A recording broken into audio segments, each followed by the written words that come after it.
Good morning and welcome to the Shenkman Private Client Group Accountant Attorney Summer Webinar Series. This program is entitled How to Keep Your Clients Out of IP Trouble, Pitfalls to Avoid. For those who don't know me, my name is Jonathan Shenkman, and I'm a financial advisor, portfolio manager, and an accredited investment fiduciary at Oppenheimer based in New York City. The goal of all my programs is to bring professionals together to help them better serve their clients.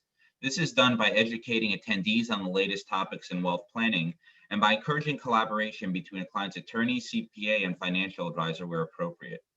My practice focuses on working with high net worth families, businesses, and not-for-profits. I manage individual investment portfolios, trust accounts, corporate retirement plans, and endowments to help my clients achieve their financial goals. I also handle their life, long-term care, and disability insurance needs where applicable. In addition to the 20 to 25 events I run every year, I also do a fair amount of writing on the topics of investing and financial planning. You can read my work in Barron's, CNBC, Forbes, Kiplinger, the Wall Street Journal, the CPA Journal, Trust and Estates Magazine, and many other periodicals. After the program, I'll send out a link to all the publications where I publish my work. Today, we're privileged to hear from Marc Misthal of Gottlieb, Rackman, and Reisman based in New York City.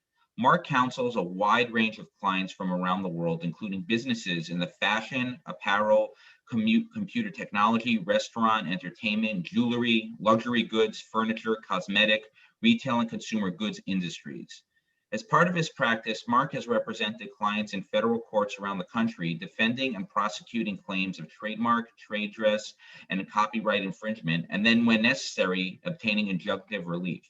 Marc's experience also includes negotiating license agreements, working with law enforcement to combat counterfeiting, filing and prosecuting trademark application before the U.S. Patent and Trademark Office, and filing applications to register copyrights with the U.S. Copyright Office. Today, Marc will be speaking on how to keep your clients out of IP trouble, pitfalls to avoid. With that introduction, I will now turn the program over to Marc. Thank you, Jonathan, for that kind introduction. Good morning, everybody, and thank you for joining us this morning. Hope everybody had a nice 4th of July weekend and is having a enjoyable summer so far. As Jonathan said, we're going to talk about some tips to keep you or hopefully your clients out of IP trouble. IP trouble, believe it or not, is all over the place. So there are a lot of pitfalls, and with that, let's start talking about pitfalls to avoid. The first tip that I would give is just because something's available doesn't mean you can use it for free. And this is probably the most common way people get into trouble. And probably the most prolific is with photographs. With the internet, photographs are very widely available, and they lead to a tremendous amount of trouble. I was reading earlier this week an article in the most recent issue of Business Week.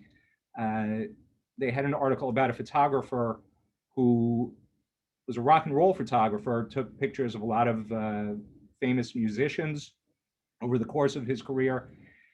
And he had basically started a business, more or less, suing people for improperly using his photographs. And this chart that's on the screen is from that Business Week article.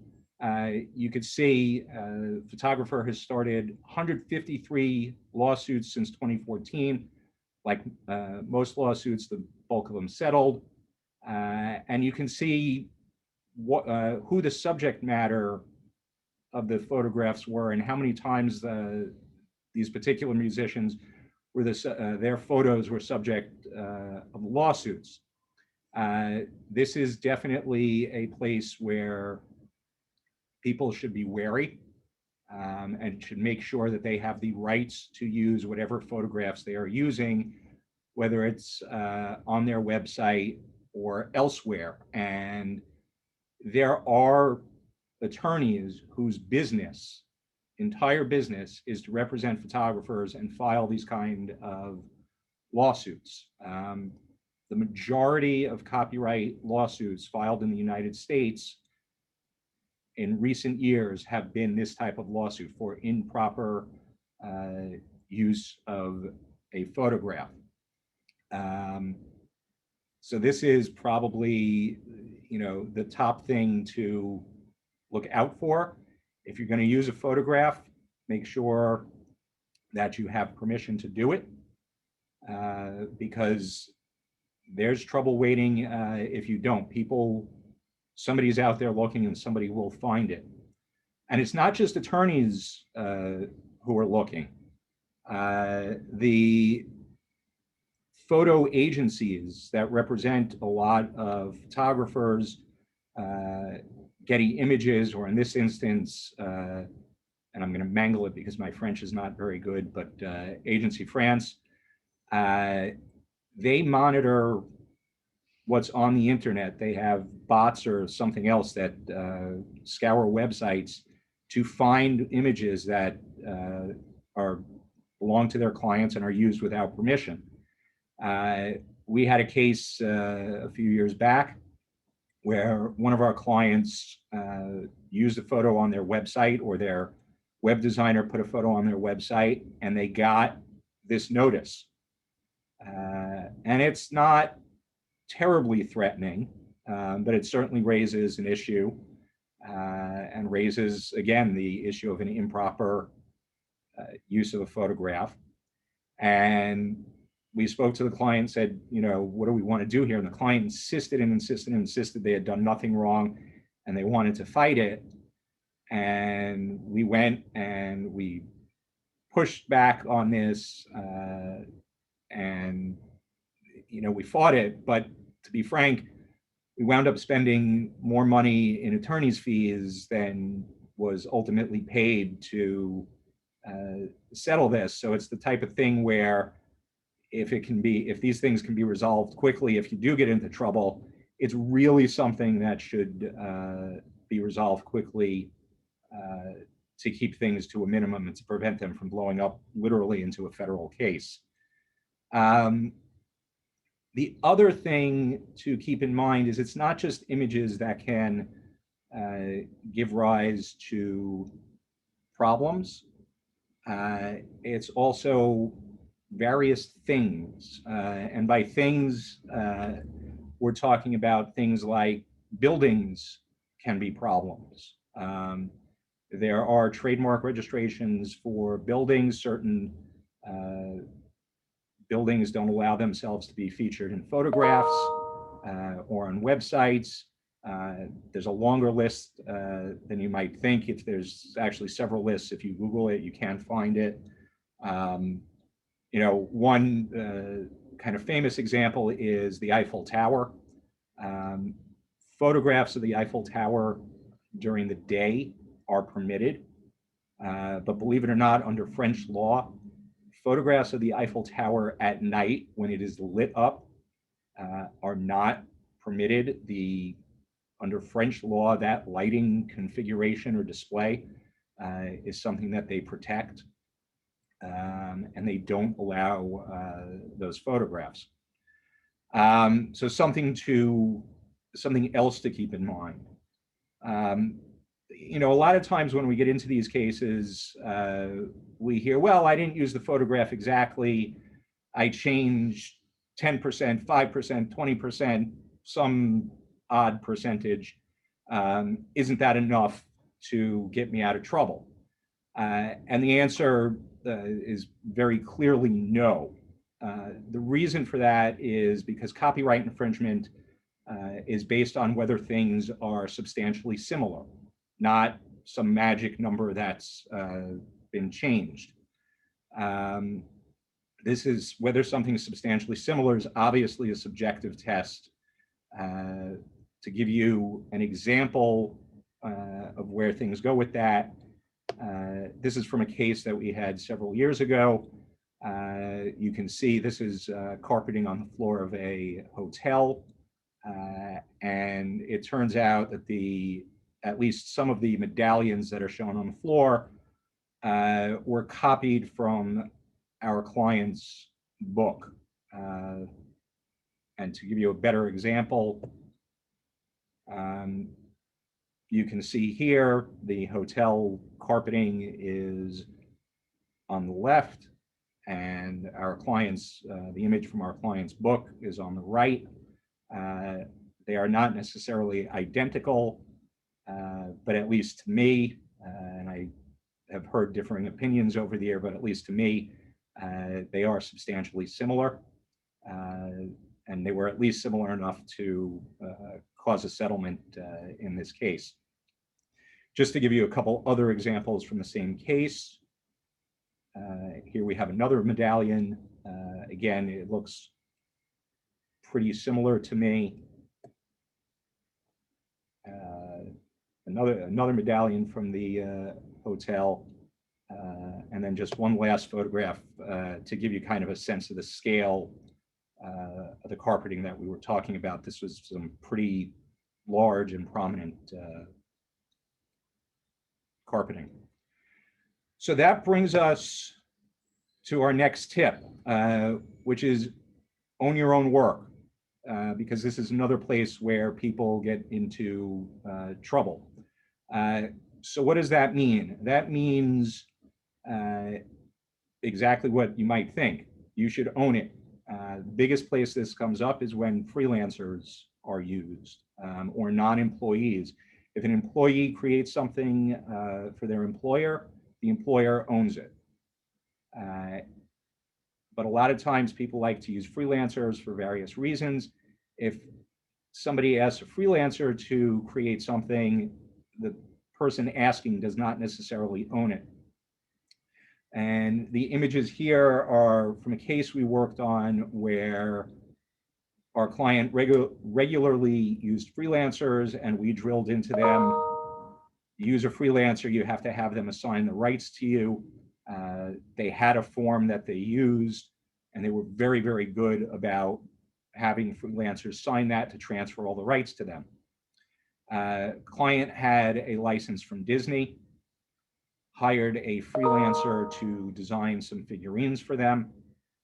Freelancer submitted some drawings, and for whatever reason, in this particular instance, the freelancer never signed the assignment. Client went ahead and made the figurines. The freelancer found out about it, and we had a whole lawsuit to defend, where the freelancer claimed copyright infringement. Not so much because of the Disney characters themselves, but because of the detailing on some of the costumes that they're wearing and some other things like that. But it took the better part of a year and a half to 2 years to get this resolved, and all for the lack of having a piece of paper signed. So it's important when non-employees are being used, whether it's a web designer, a photographer, or somebody else, to make sure that they are signing something, transferring the rights to whoever has hired them, so that that party can use what they have commissioned as they see fit. It also means that when you're adopting a name, you really need to investigate and check it out and see what's going on and who else is out there and who else is using something, whether or not that could cause a problem. These types of searches are regularly done by our office or by other IP attorneys. Clients can start out by doing a quick Google search just to see what's out there. Sometimes that will turn up something pretty quickly. But I have a case that I'm working on right now that I'm finishing up, where we represent a magazine that focuses on travel, and a well-known news organization who you would recognize if I disclose the name, adopted the name of our client's magazine as the name of a blog on their website. We wrote them a letter, sent them a copy of our client's trademark registration, and it looks like we are pretty close to resolving things. I'm not really sure what this news organization did or what happened in this particular case, but either they didn't do a search at all, or they did a search, found it, and decided to take their chances and see if they'd get caught. My experience, things tend to come out and people tend to get caught. So that's not really a risk worth taking, but for whatever reason, they decided to do that. The other thing that I've seen a lot of recently that's worth checking on, believe it or not, is color. We had a case about a year ago, interestingly enough, over the color of garden hoses. Somebody out there claimed a shade of green as applied to garden hoses as their trademark, that people, when they saw that shade of green on a garden hose, recognized the hose as coming from a particular source. Our client used a different shade of green, but apparently this other entity thought that the shade of green was too close, and we went to court fighting over the color of garden hoses. When we finally got before a judge, they were in a little bit of disbelief. This was pre-pandemic. They were in a little bit of disbelief that we were fighting over garden hose colors, and basically told us to work it out, which is eventually what happened. But within the past month, one of my clients got a letter from somebody about the color used on the label of a Prosecco. So color seems to be, at least in recent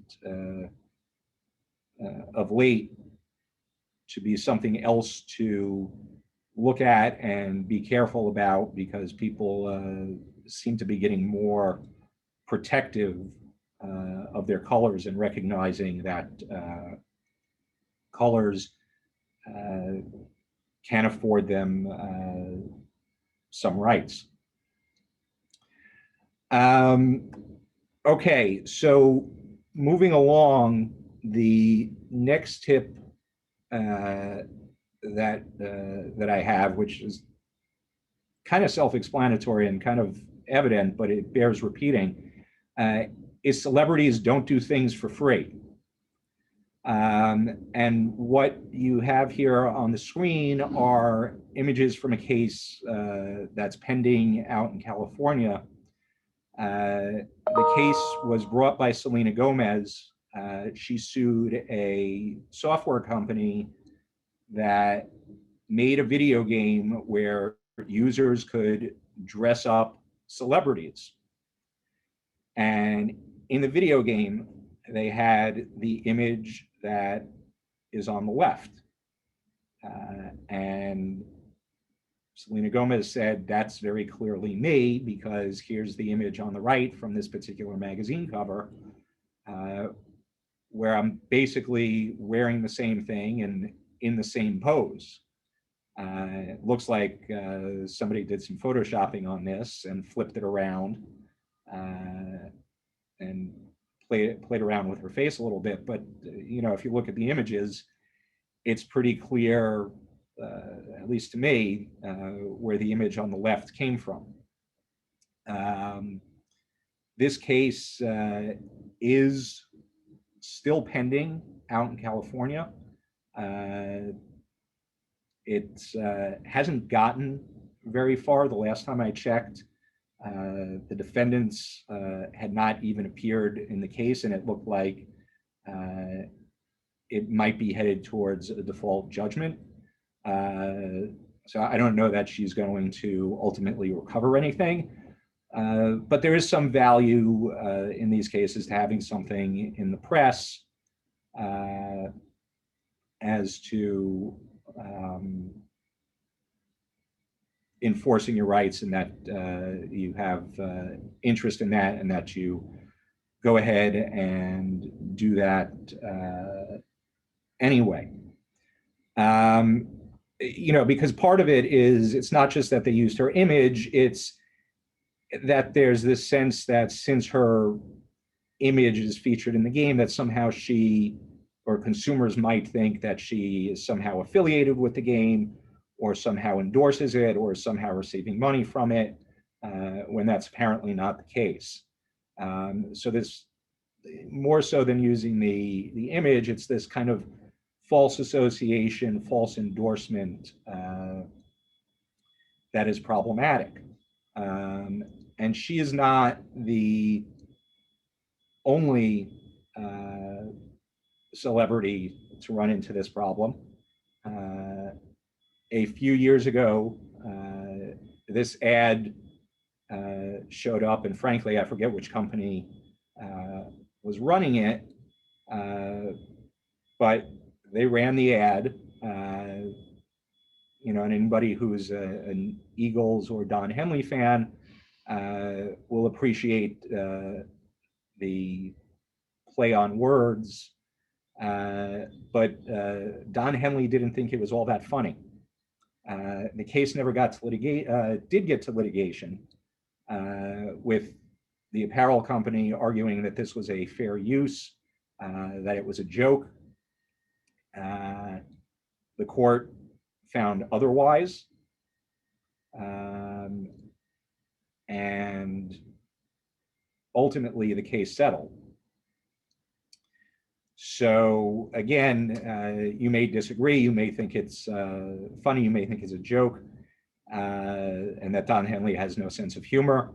But the point here is something like this is really opening the door to trouble, because he was able to state a false association claim, and really create some problems and some headaches for this company. The one other thing that I'll mention, celebrities certainly don't do things for free, but they're not the only ones who don't do things for free. Most people don't do things for free, and this kind of false association or false endorsement is really something that can happen to anybody. We represent Joe's Pizza, fairly well-known pizza place here in the city, located down on Bleecker Street. We had a case for them a few years back where an employee started opening Joe's Pizza locations, some in California, some in other locations in the city outside of Manhattan, claiming that he was the original Joe's Pizza, so to speak, down on Bleecker Street. And this was actually the pizza box that he was using. And you can see he's got, was claiming 2 locations in California, a location in Brooklyn, and the location on Bleecker Street, the 7 Carmine location, which was the actual location. And he was using the client's logo, all the client's reviews, photographs of the client's establishment, and really trying to build off of that. And ultimately, we went into court and were able to get an injunction to stop this, and to stop this kind of false association from happening. And the court was fairly receptive to that.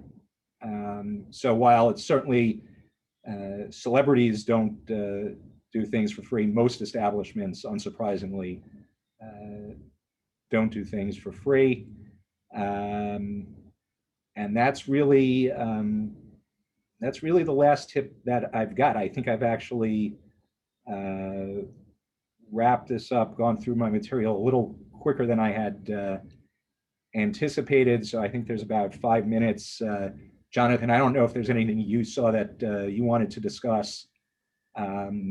Otherwise, I'm happy to wrap up and let people out a little early. Yeah, no, I will. I mean, we could give people 5 minutes of their time, and I think it was a succinct presentation. So thank you so much, Marc, for speaking. Obviously, if anybody has any follow-up questions, feel free to reach out to Marc or myself where appropriate, and I'll be sure to include Marc's email in the follow-up to this program. As I mentioned at the onset, the goal of these programs is to stay up to date on timely wealth management related topics and to collaborate where appropriate. I think we can all agree that the clients who are best prepared are the ones who are served by a team of knowledgeable advisors. 2 more quick items before I let you go. First, my next program will be on Thursday, July 15th, and is entitled U.S. Immigration at the Time of Corona, an update on U.S. immigration, featuring Steve Maggi, managing partner at SMA Law Firm in New York City. It should be highly informative for anyone who advises new immigrants, companies that do business overseas, or high net worth individuals who have family members in other countries. You'll receive an invitation to this webinar and all of my upcoming sessions in the coming days. I hope you can attend. Second, please be sure to take 30 seconds just to fill out a survey at the end of this program. It helps me improve my webinars and provide timely and interesting content to attendees. I thank you in advance. And with that, this concludes today's session. Please stay safe and healthy. Have a wonderful day, everybody. Thank you.